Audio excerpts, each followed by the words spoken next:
When it comes to money, psychology always trumps maths. My name is Max Phelps and I'm a money coach with Golden Eggs, where we're on a mission to help people stop worrying about money and get on the path to financial freedom. Today I'm here to talk to you about the 5-2-money diet. We found that using a minimum 5 bank accounts spread across at least 2 banks is the cheapest and most efficient way to stop people worrying about money and hit their own goals. And this is based on psychology rather than maths. The 5-2 system is also based on my own journey of managing my personal finances over the last 30 years together with my wife Kelly. When we first started out, we were set up the way most Australians are, with 1 bank account, 1 savings account and a credit card. As I later found out, that's just about the worst way that you can be set up from a psychological perspective. We had kids pretty young and we were terrible at saving. There always seemed to be one thing this month or reason why we couldn't hit our savings goal this month and next month and the month after. It could be the kids' school shoes or car rego or Christmas or something else that just stopped us hitting our goals that month. Then luckily for us, something changed. The multinational I was working for posted me overseas, and so we moved together as a family to Thailand.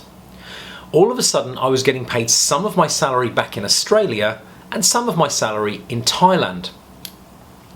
And we found the money in Thailand was enough to live on, and it just seemed like too much faff and hassle to move money from Australia to Thailand and spend the rest. We became amazing at saving, and we're just saving all the money that we had in Australia. We lived for 4 years as in Asia, as expats in Thailand and Vietnam. And then we changed again, and I went to the UK, where I actually became a high school maths teacher.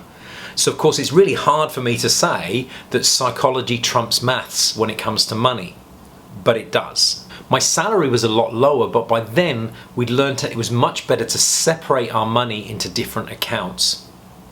And we started investing in property at that time. After 2 years, we moved back to Australia, where I found I couldn't teach.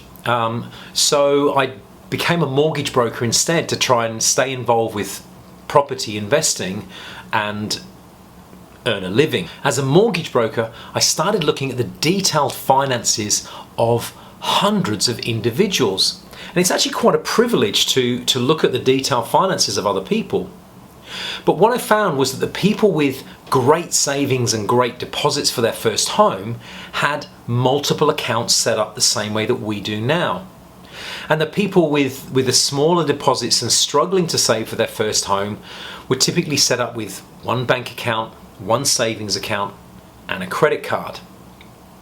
And it seemed to be that income didn't play a role at all in people's ability to save. I also realized over the time it wasn't just about motivation, because anyone can be motivated to save for a short period of time by living with family or living on baked beans and noodles or whatever, but it's quite short-lived. So people that really went through the constraint to save and then bought a place were then terrible at saving once they moved into the property, and that motivation to save wasn't there anymore. They just went back to their old habits of spending all the money that they could access. When we spend all the money that we can access, and we give ourselves access to all of our pay either through a debit card or a credit card, then what we find is that the more we earn, the more we spend. But we also learned that if people put in place the right structures, then anybody could learn to be great at saving.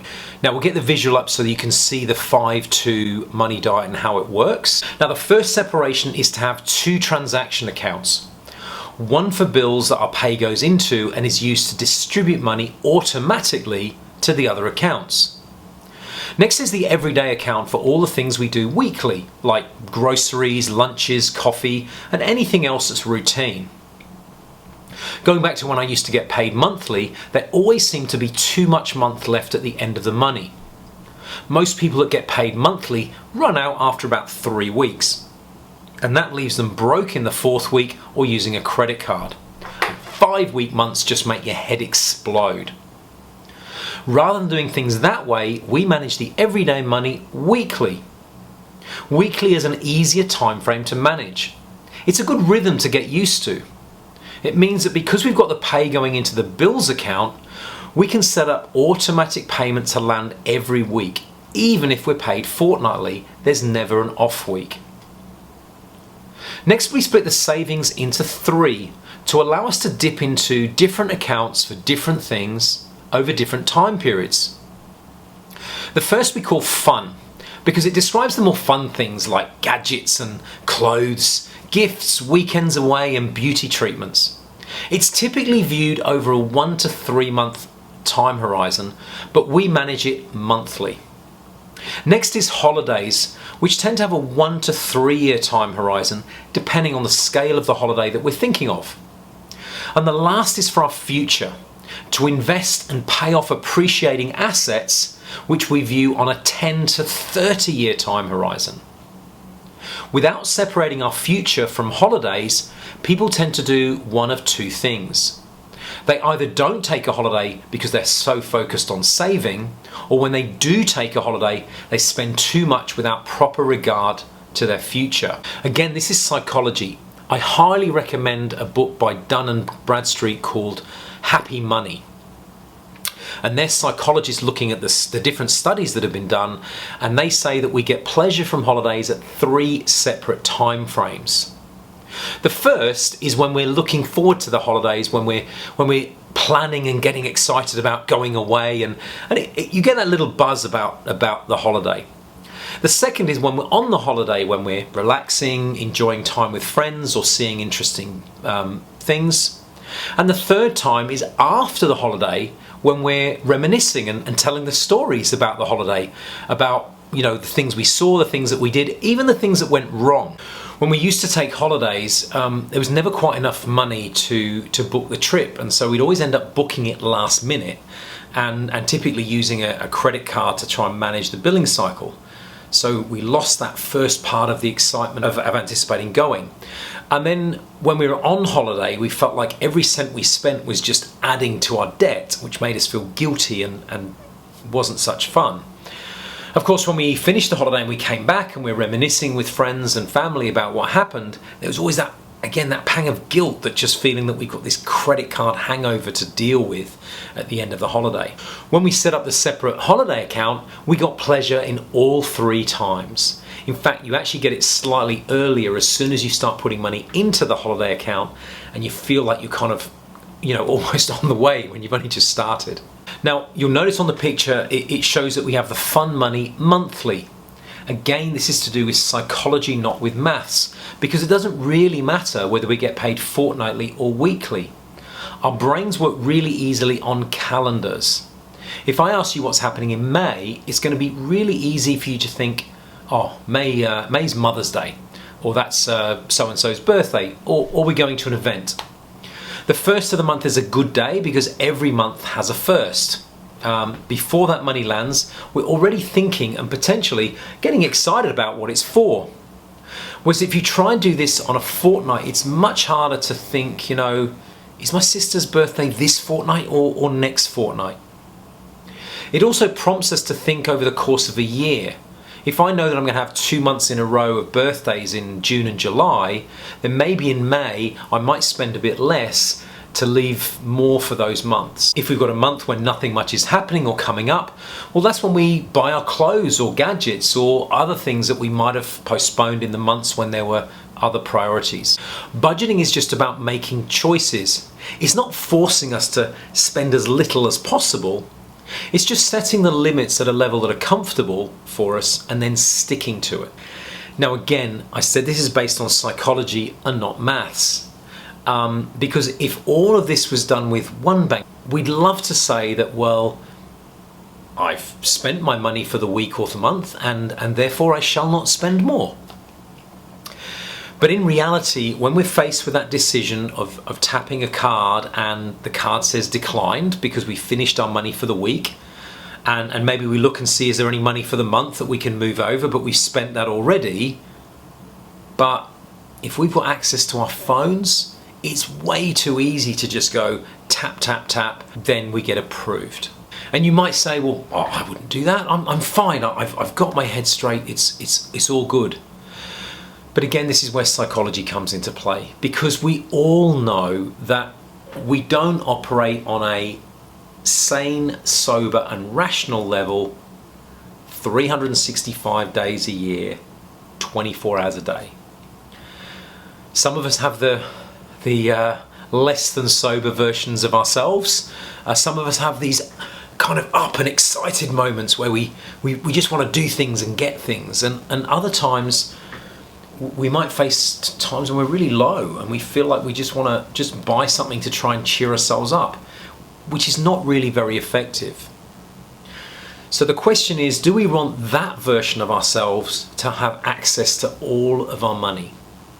Or would it be better to give that version of ourselves only access to the spending money, the fun and the everyday? We need to set ourselves up to succeed by making it really hard to fail.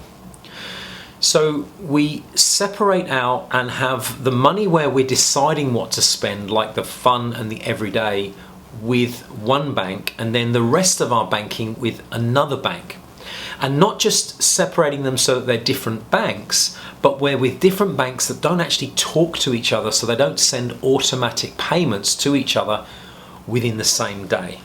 Now, it's fine to have the everyday and the fun with the same bank, because of course if we tap the everyday and there's not enough money, it's okay to take money from the fun account.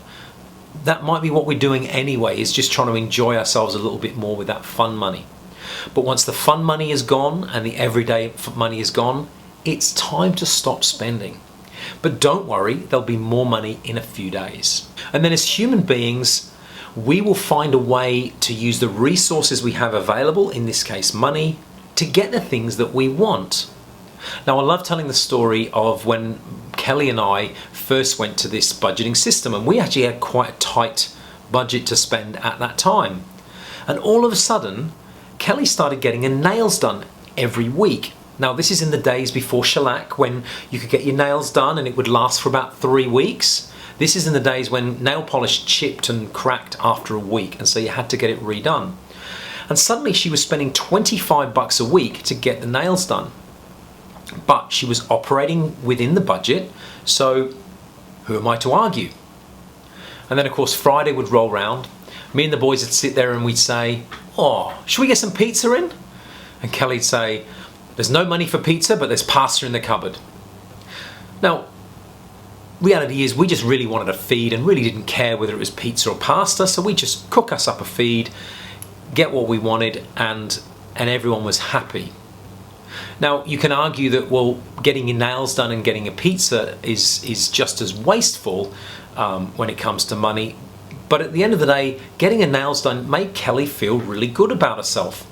It made her feel like she was more presentable to the outside world, and if that's what's important to her, then that's what she's going to spend the money on. We need to be in charge of our own money, but within a framework that lets us stick to our plan and is easy to manage. Maybe we'll have a big week on the groceries and we can't go out for dinner that week. Or we'll have a lighter week on the groceries and we can go out and splurge. It doesn't matter, as long as we make sure that we're not spending the same money 2 or 3 times. Which of course mathematically we know we can't do, but psychologically we forget what we spent the money on, and there's a temptation to just spend it again. Now, I just want to go back to credit cards. Where do credit cards fit in? Well, the answer is they don't. Credit cards just give us permission to spend money we haven't even earned yet. We talked before about tapping the debit card and saying no, and that tells us when to stop. But unfortunately, a credit card gives us access to our entire next month's pay. Walking around with that in your pocket is just a really bad idea. And so we encourage people to take their credit cards out of their wallets, to unlink them from their phones and unlink them from their watches. One trick we use for quite some time is to have a credit card in the car. Psychologically, it lets us know that it's there in case of emergencies, but it's not in the wallet when we're actually in the shops. And I'll give you an example of a couple of scenarios that happened to me. So one time I'm in the shops and I tap my card and it says no. So I say in the shops, oh, I've got my credit card in the car, I'll be back in a minute. Now, at the time when I said that, I fully intended to go down to the car, get my credit card, come back up and pay for that thing, whatever it was. But you see, now we've created a time lag. So on the way to the car, I start thinking, ooh, do I really need that thing? And have I really got the money, or is it gonna just mess up the system? And am I gonna have to explain it to Kelly? And by the time you get to the car, it just seemed to be so much easier to just get in the car and drive off, rather than go back up to the shops a bit red-faced and go and pay for something that I really didn't have the money for then. On the other hand, I've also been in the situation where I've had a physio appointment. Now, we have an allowance in our bills account that covers things like doctors and dentists and physios, and so we consider that to be a bill. And so I've gone to the physio, had the treatment, and then gone to pay, and the debit card says no. And so I go, oh, hang on a second, I've got the credit card in the car. And off I've gone to the car, grabbed the credit card, come back, paid. Now, two questions I usually get here is firstly, what about my points? And secondly, what about my 55 days interest-free on the credit card? Now, the first one is pure and simply an addiction. You just want to get the next hit of points. But the reality is, most of us don't earn anywhere near enough points from spending money, and we just get most of our points by signing up for 50,000 free points when we get a credit card. If we look at the average credit card bill of about $4,000 a month, that equates to 48,000 points in a year. Now, if you accrue 48,000 points on a frequent flyer program, well, if they were velocity, they're now worthless.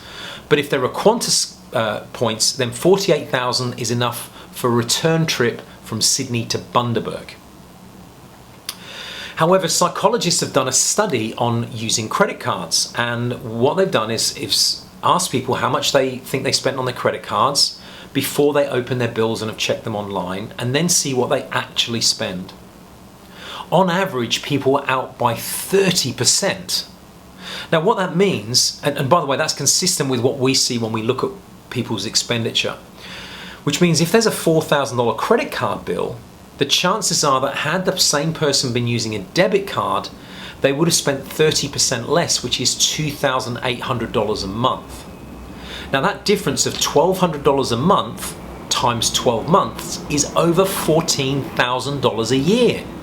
$14,000 a year is enough for 2 business class return trips to Europe.